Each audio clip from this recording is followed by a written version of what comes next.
They claimed my farm was community land, then called 911 after seeing my fence. They didn't knock. They didn't write. They marched in with clipboards, confidence, and a delusion. But the moment they met my fence, the one they called threatening, they called 911 like I'd committed a crime. The truth, they were the trespassers. And I wasn't just any farmer. I'm Mateo Reyes. And this is the story of how my family's farmland we've worked for 4 generations became the target of a fake HOA trying to reclaim it for community use.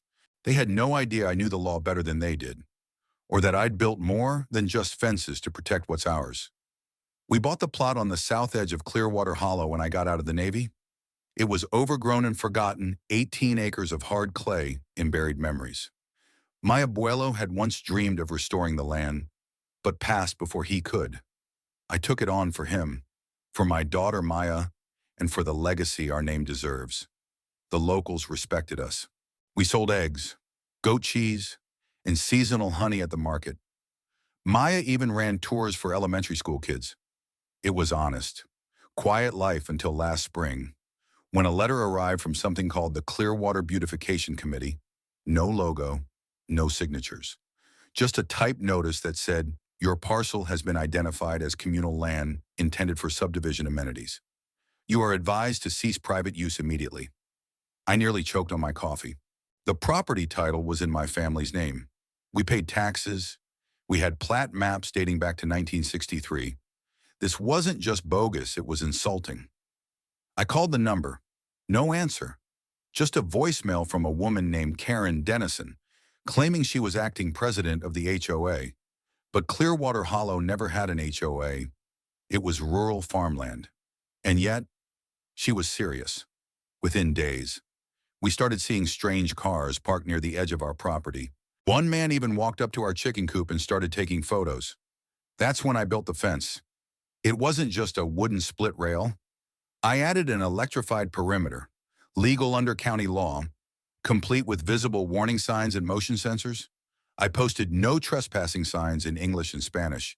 It wasn't about being hostile. It was about making a statement. This land isn't up for grabs. 1 week later, a convoy of SUVs pulled up to our main gate. Karen Dennison emerged first, mid-50s, straw hat, pastel polo, phone in one hand, clipboard in the other. 4 others followed. They didn't introduce themselves. They didn't ask permission. They walked up to the locked gate like they owned it. She called out, "You can't legally deny access to designated community land." I didn't respond at first. Just let my goats do the talking as they wandered by. Oblivious. Karen pulled a paper from her folder. "We've submitted plans to convert this area into a dog park and meditation trail. It's being annexed under Emergency Beautification Code 77.4B. There is no code 77.4B. I stepped out of the barn in boots and a wide-brim hat, dusted with hay. "Ma'am," I said calmly, "you're trespassing on private property. This land isn't for sale, lease, or fantasy.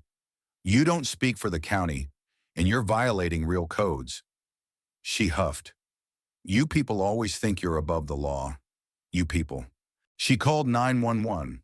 The dispatcher must have heard the absurdity right away. But within minutes, 2 sheriff cruisers pulled up, lights flashing. Karen began flailing her hands toward the gate. "There's an aggressive land squatter blocking community development," she said. The officers asked for documentation. I provided the deed, survey maps, my boundary registration, and a court-issued notice verifying the land's ownership.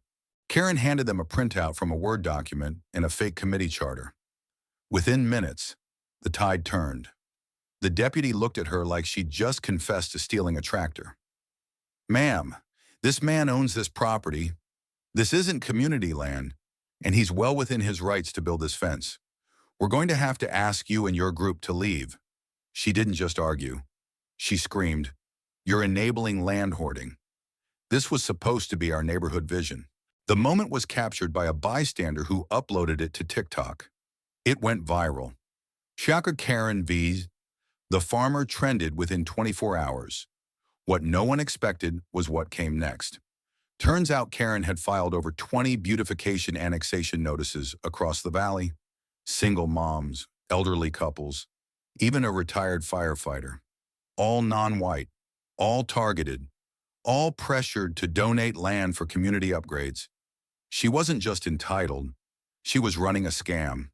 I gathered every victim I could find. We met at a church basement. Each story was worse than the last, threatening letters, property disputes, code violations that didn't exist. We formed a coalition, hired a real estate attorney, and submitted a joint complaint to the state attorney general. Karen tried to flip it, claimed we were forming a militia to intimidate community leaders. But the video didn't lie. Her tone, her lies, her accusation of squatter to a decorated veteran with land in his family since Kennedy was president, it hit a nerve. Reporters showed up. County officials investigated. Her fake committee was dissolved, and the documents she forged prosecuted under real fraud laws. Karen lost more than just public trust. She lost her job at the title office when it was discovered she used her access to target vulnerable landowners.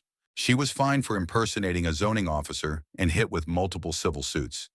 She eventually sold her home and moved out of Clearwater Hollow entirely.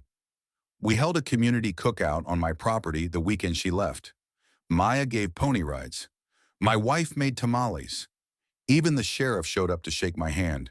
And that fence we painted it sky blue, added sunflowers along the base, and installed a new sign at the gate that says private land, public respect.